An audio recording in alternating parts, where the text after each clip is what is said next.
Hi there, I'm Alex from WTI.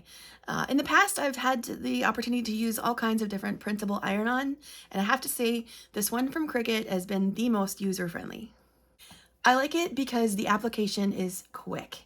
After cutting out your graphic, you simply place it where you want it to go on your fabric, and it's set after just 10 seconds. Cricut products, in my opinion, have always had a history of making high-quality items. The printable sheets accepted the ink so well, and even with smaller pieces, it still captured the details.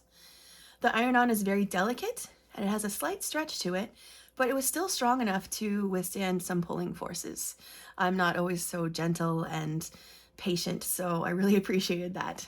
It also comes with this pressing sheet to place over the iron-on so it doesn't melt your project, and you can use this sheet over and over again.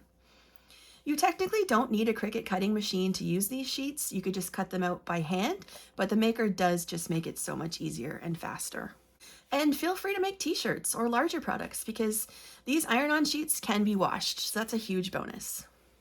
This printable iron-on from Cricut will help you make so many cool projects.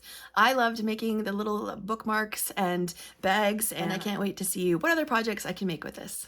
And that's my point of view.